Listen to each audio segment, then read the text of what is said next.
Shalom amigo, ¿qué tal? Bienvenidos una vez más al programa El Camino de Dios. Les habla el Morellosa, el director del Ministerio Jaim, y para mí es un gusto nuevamente estar con ustedes hoy, 24 de noviembre del año 2024.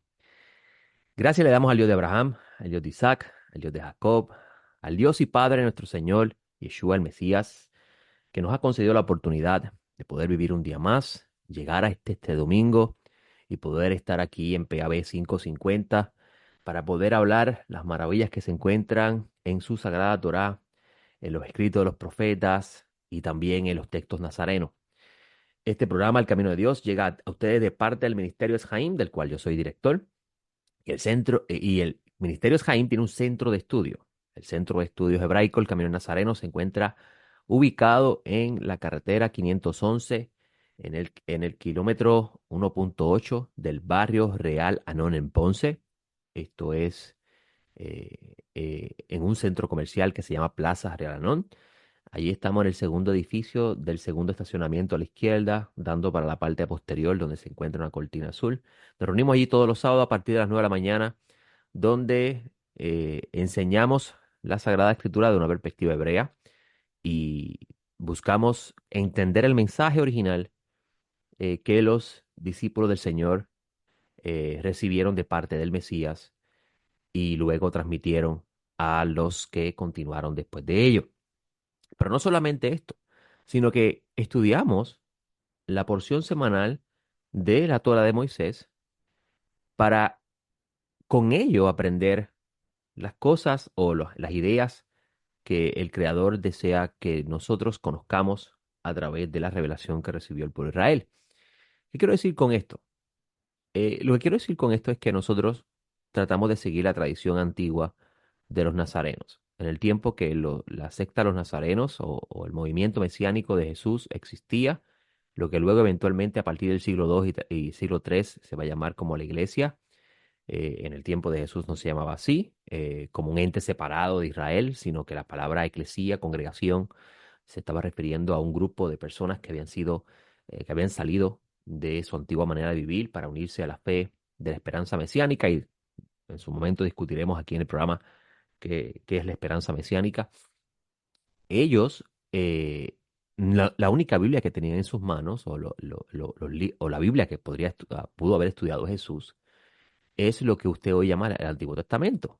Esto significa que cuando tenemos textos, por ejemplo, en 2 de Timoteo, a Pablo de Tarso diciéndole a Timoteo, ya que desde niño conoce las Sagradas Escrituras, que puede hacerte sabio en la salvación que hay en Jesús el Mesías, las Sagradas Escrituras, ahí en ese texto Pablo no está refiriéndose al Nuevo Testamento. El Nuevo Testamento no existía en ese momento. Incluso el canon del Nuevo Testamento, como lo tenemos hoy, se decide y se selecciona y se compila ya a partir del siglo III o IV aproximadamente de nuestra era. Quiere decir que pensar que cuando Pablo de Tarso está diciendo, hablando de la Sagrada Escritura, se refiere al Nuevo Testamento, es fallar en el blanco, es desconocer el contexto histórico de las palabras de Pablo de Tarso y la realidad que están viviendo. Y nosotros, entendiendo esto, nos dedicamos a estudiar las Sagradas Escrituras que estudiaba Jesús,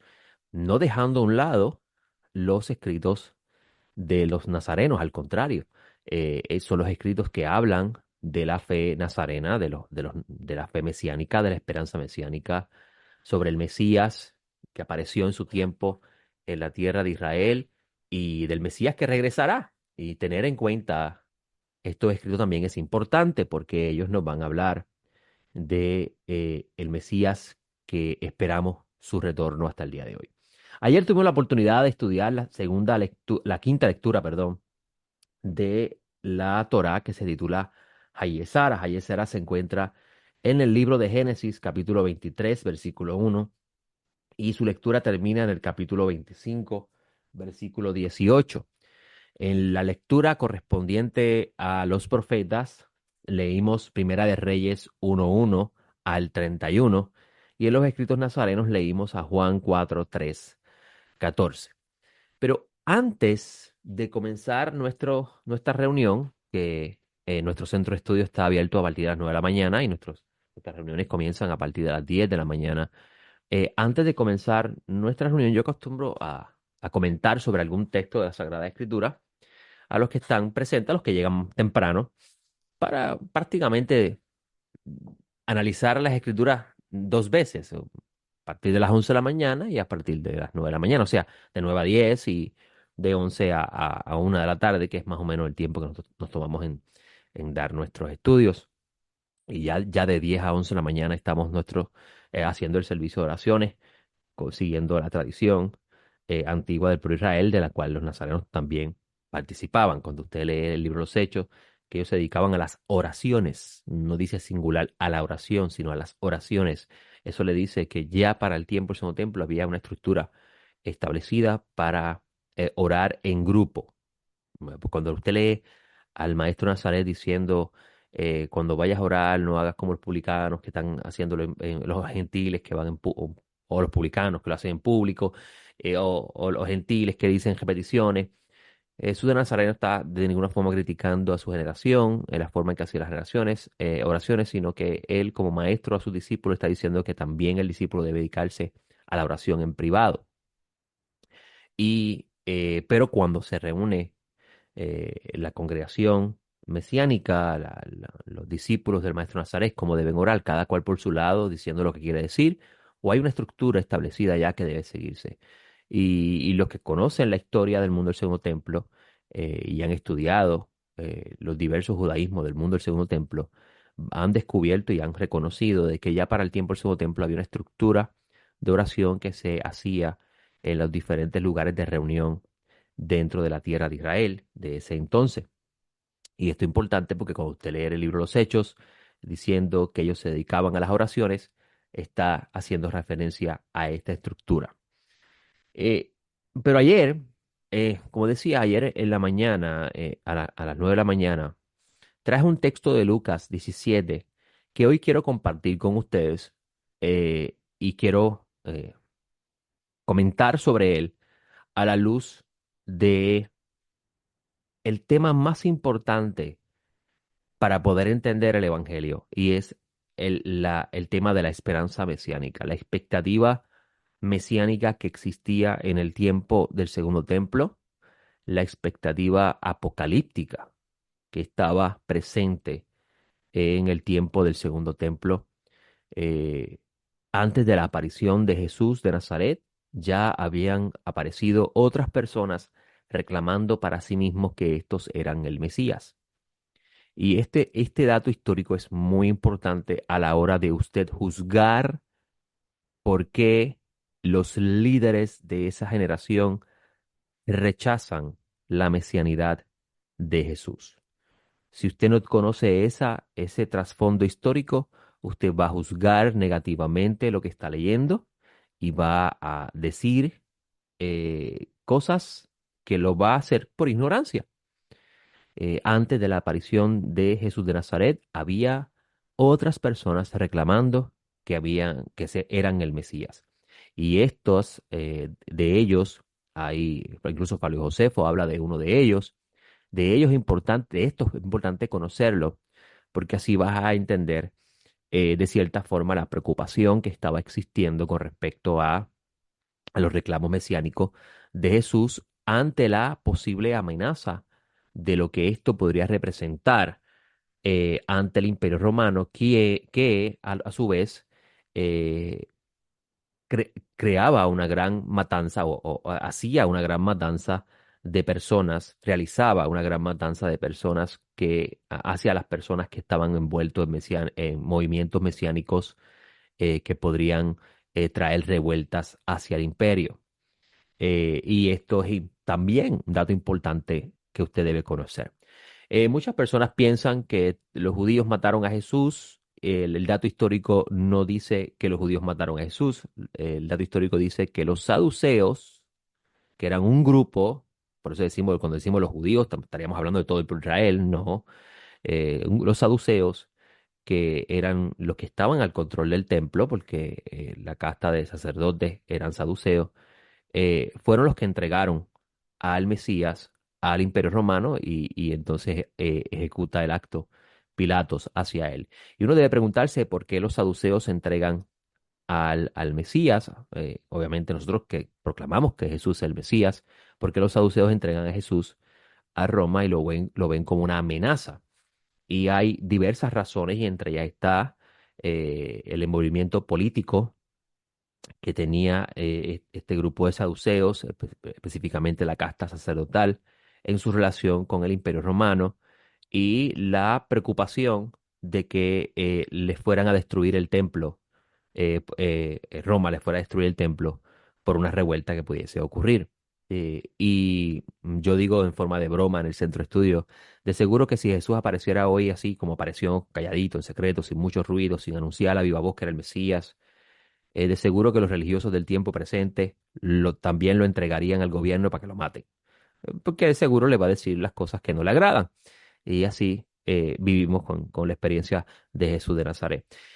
Pero como decía, la alta expectativa mesiánica que estaba presente en ese entonces, usted la va a conocer cuando usted lee la literatura que está presente en ese tiempo, del cual erróneamente y ya se está reconociendo dentro de los círculos de la educación bíblica eh, seria y académica, que esa idea de los 400 años de silencio es una premisa errónea. No existieron 400 años no hubo 400 años de silencio. Hay vasta literatura de procedencia escribal de esa época que se llama los 400 años de silencio, que nosotros no conocíamos, pero los presentes en el tiempo de Jesús sí sabían, igual que el maestro Nazaret, también conocía al igual que sus discípulos. Así que ya ese pensamiento se ha ido corrigiendo, pero también nos invita a retomar. Entonces, si no hay tal cosa como 400 años de silencio, pues entonces, ¿qué es lo que se estaba escribiendo en esa época? Y miren la palabra importante, ¿qué se estaba escribiendo y quiénes son estos que están escribiendo? Y usted va, por ejemplo, a encontrar un texto de los evangelios que dice Jesús, un escriba docto en la ley extrae de ellas cosas nuevas y cosas viejas. Esta expresión del maestro Nazaret nos llama mucho la atención porque Jesús está hablando de personas que escriben. Un escriba era una persona que estaba produciendo material de producto de lo que ya existía. Por eso es que él dice docto en la ley, o sea, conocedor de la Torá, ¿no? Estudioso de la Torá, está escribiendo de esto. Por eso es que cuando usted lee la literatura del mundo del Segundo Templo, usted va a encontrar que muchas de las ideas que se están escribiendo allí de forma secreta, o sea, no se está identificando al escriba que está escribiendo, a este judío místico tal vez, que está hablando de experiencias trascendentales donde asciende al cielo y ve el trono de Dios y recibe secretos de parte de los ángeles de Dios, como es la literatura apocalíptica del Segundo Templo. Estas personas lo que usted está leyendo, que usted podría pensar, por ejemplo, cuando usted lee el libro de Enoch, usted podría pensar, este es Enoch, el que está escribiendo, no, está utilizando el nombre de Enoch simplemente como una figura para poder expresar las ideas que él va a transmitir. Y entre otros textos que usted podría encontrar, como el libro de Baruch, donde se habla del el acompañante, el escriba acompañante de Jeremías, que es el que escribe de parte de Jeremías las profecías de Jeremías.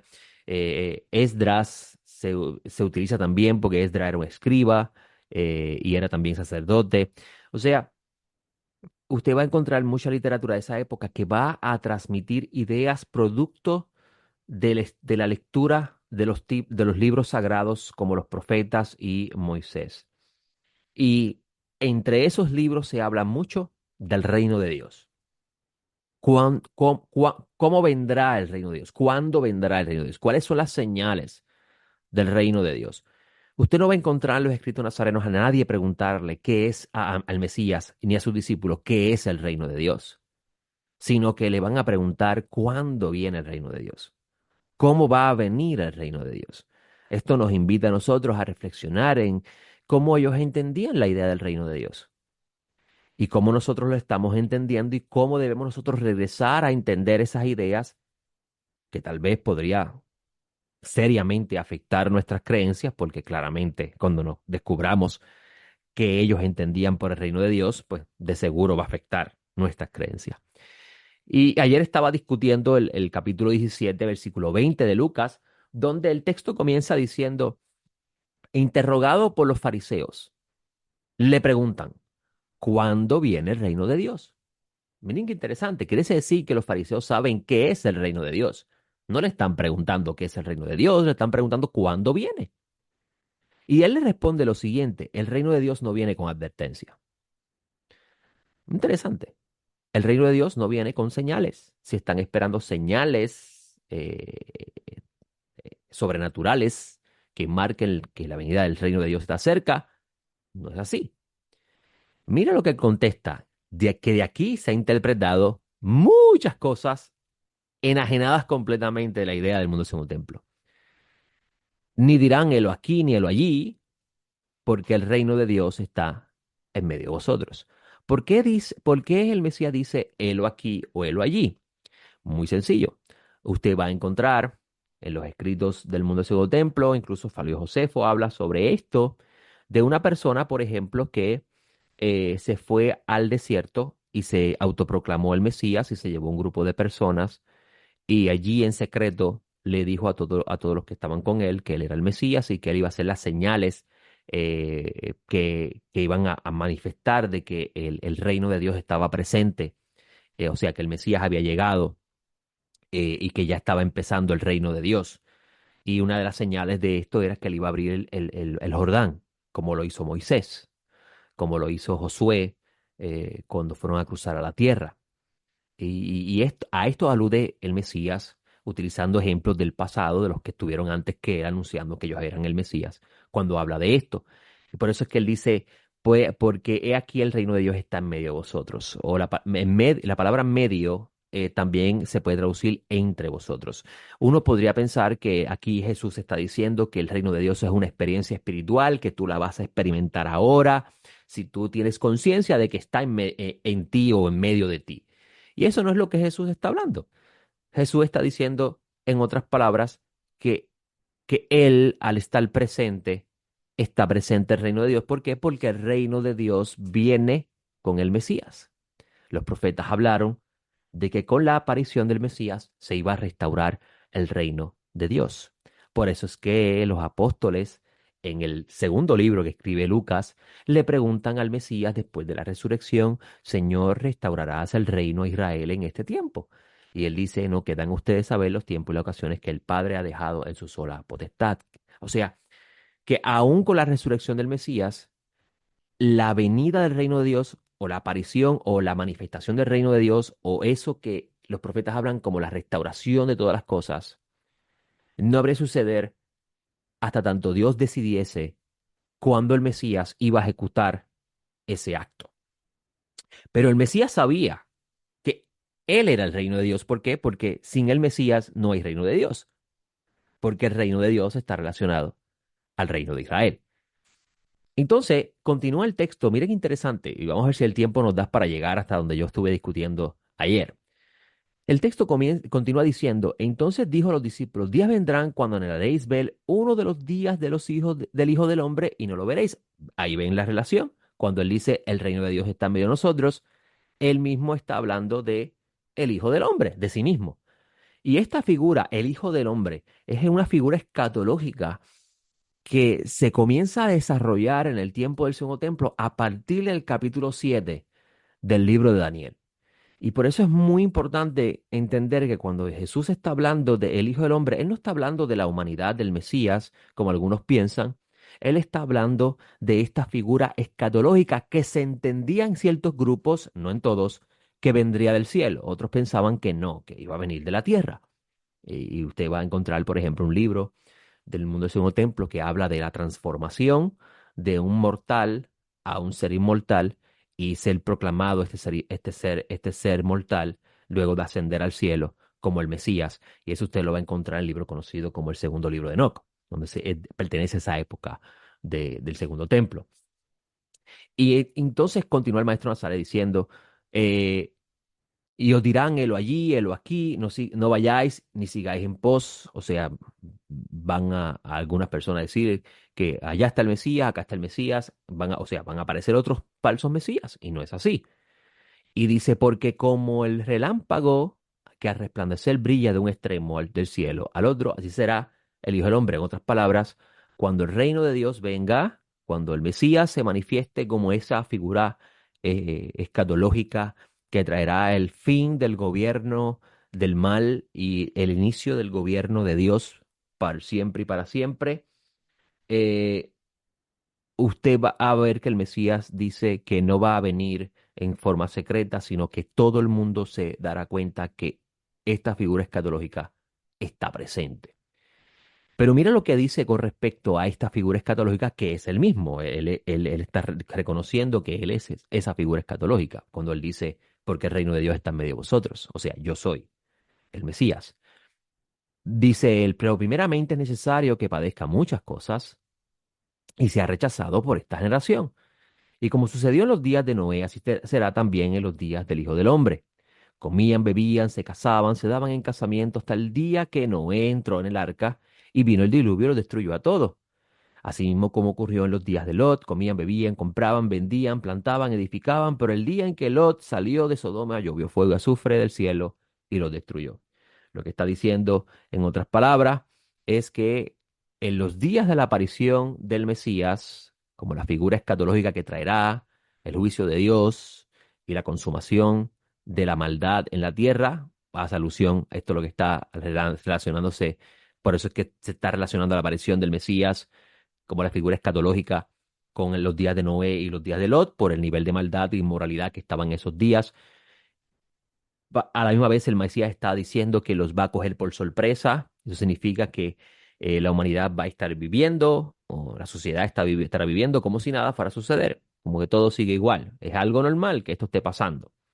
Pero el Mesías dice, no los va a coger a ellos por sorpresa, pero es importante saber que los discípulos no deben experimentar eso de cogerlos por sorpresa, sino que el Mesías exhorta siempre a los discípulos a orar. Y ya mismo va a llegar allí, aunque el tiempo avanza.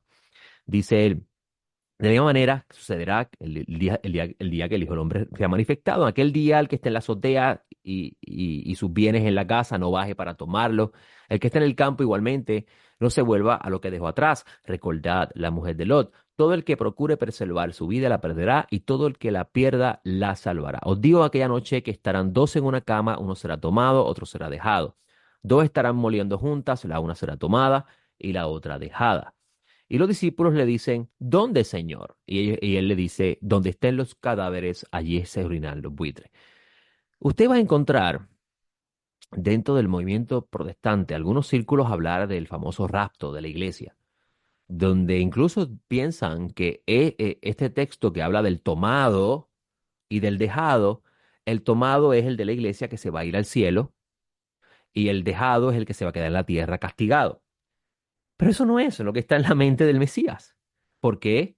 Porque la escritura habla, y usted lo va a leer, por ejemplo, en el Proverbios capítulo 2, que el mundo fue creado para los justos y que los malvados serán cortados de ella. Por tanto, cuando el Mesías está hablando de uno tomado y otro dejado, el tomado es el que va a ser lanzado al basurero. Por eso es que el Mesías dice, donde esté el cadáver, allí se reunirán los buitres. Los buitres son los que se comen la porqueriza, lo que no sirve. Ellos son animales de carroña. Ellos se comen lo que está podrido, lo que se debe desintegrar. Y el Mesías está relacionando a los tomados con el lanzamiento de estos al basurero donde se va a quemar, se va a exterminar, se va a consumir lo que no sirve, lo que no se va a preservar, lo que no se va a quedar en el reino de Dios. Esa es la idea escatológica que el Mesías está presentando en este texto. Y el que se queda es el que entonces participará del reino de Dios con la aparición del Mesías. Entonces él habla de una parábola para enseñarle a sus discípulos que aunque no sabemos cuándo va a ser, cuándo aparecerá, muchas personas empiezan a especular, por ejemplo, en estos tiempos recientes, comienzan a especular, no, que el reino de Dios ya debe estar por ahí, llegar, porque mira lo que está pasando, el COVID, hay terremotos, hay hambruna, y empiezan la gente a tomar textos del pasado sin tener en cuenta el pasado, sin tener en cuenta a quién se le escribió esto, qué pasó después de él haber dicho estas palabras, qué hay en la historia del tiempo de estos autores que nosotros desconocemos y pensamos que se refiere a nosotros. Y ahí empiezan las especulaciones de las profecías y las reinterpretaciones de las profecías que nada se relaciona con las ideas del pasado. Y estos días recientes, por ejemplo, la gran amenaza que supuestamente Vladimir Putin está amenazando con utilizar armas nucleares y ahí comienzan a decir, esto es una señal de que el fin está cerca. Y todas estas eh, poli- expresiones religiosas de miedo por error y desconocimiento. Y empiezan a hablar de, ya mismito viene el Señor y nos va a tomar, y aquí se van a destruir todos con el diablo los van a lanzar ahí. Empiezan a surgir cosas, amigos, por ignorancia y por desconocimiento de las Escrituras y el mundo donde esto se construye. Cuando el Mesías está hablando de donde está el cadáver y están los buitres, se está retomando, refiriendo a los que van a ser tomados y van a ser lanzados al basurero. Y los que se quedan son los que van a experimentar el reino de Dios. Esto claramente me dice que Dios no va a permitir. Primero envía al Mesías antes de que cualquier ser humano se atreva a entrarse en una guerra con bombas nucleares para destruir el mundo. Por eso de mi parte, yo duermo en paz. No me preocupo de eso. Ahora, en el capítulo 18, el Mesías hace una parábola para enseñarle a sus discípulos de constantemente orar. Y uno pensaría que el Mesías está hablando aquí de que usted tiene una petición personal y usted debe orar todos los días por esa petición personal y insistir en la petición hasta que Dios se lo conceda. Pero el Mesías no está hablando de eso. El Mesías está hablando de la importancia de estar orando siempre con insistencia, pidiéndole a Dios que venga su reino. Esto es Esta es la idea del capítulo 18, versículo 1 al versículo 8. Utiliza el ejemplo del juez injusto, donde esta mujer está pidiéndole justicia. ¿Quiénes son los que piden justicia a Dios? Dios, interven sobre este mundo de maldad. Por favor, no permitas que los malvados sigan prosperando como la hierba, se sigan multiplicando y la maldad siga gobernando en el mundo. ¿Hasta cuándo vas a permitir esto? Perdón. eh, Cuando el Señor utiliza a la mujer viuda como un modelo de la persona que está pidiéndole a Dios justicia, interven sobre el mundo. Y me encantaría hablar sobre estas ideas que existían en el mundo saduceo, fariseo, los esenios con respecto a el libre albedrío, si todo estaba decidido por Dios, o el mundo es a suerte, que le tocó, le tocó. Obviamente el tiempo no me da para eso, pero son cosas que hemos hablado en nuestro centro de estudio. Eh, Esta mujer viuda está pidiendo justicia a un juez justo. Y el Mesías está haciendo una parábola. Esto no es algo real. Está utilizando una parábola para expresar una idea. Está diciendo, si a esta persona, este juez injusto, le concedió la petición a esta mujer por su constante insistencia, ¿cuánto más Dios no hará justicia a sus escogidos que están constantemente clamando a Él día y noche? Y con esto el maestro Nazaret le enseña a sus discípulos, esto es lo que representa sus escogidos, le enseña a sus discípulos a constantemente orar a Dios por intervención. Venga tu reino. No permitas que el malvado destruya el mundo que tú creaste y llamaste bueno, el mundo que creaste para nosotros, porque dice el maestro de Nazaret que los justos verán el reino de Dios, que los justos heredarán la tierra. ¿Qué tierra se está refiriendo? Amigos, se refiere a este mundo hermoso que el Creador hizo, que el libro de Génesis nos dice que Él lo puso en orden, lo puso todo bien hermoso en su lugar para que el humano pudiese vivir en Él y relacionarse con Dios en este mundo. Y nosotros si conocemos el principio, por eso es que tenemos que estudiar la Torá de Moisés para entender estas ideas. Entonces entendemos por qué el Maestro Nazareno dice a nosotros, sus discípulos, que constantemente oren para que Dios intervenga y envíe a su ungido. El tiempo se me ha acabado, pero le doy gracias al Eterno por este espacio. Y yo no quisiera llegar al versículo 8 porque de cierta forma lastimaría lo importante de conocer esto, pero el mismo Maestro Nazaret así lo expresa. Cuando Él regrese, hallará fe en la tierra, o sea, hallará el Mesías personas que no han olvidado esto y continúan constantemente día y noche pidiendo que venga su reino, o el mensaje se cambió y ahora se convirtió en una cosa extraña. Solamente Dios lo sabe. De mi parte me despido, le doy gracias al Eterno por este espacio y espero poder estar con ustedes la semana próxima a través de PAB 550 en el programa Camino de Dios. Le hablo el Moro Yosef. Nos vemos la próxima. Shalom.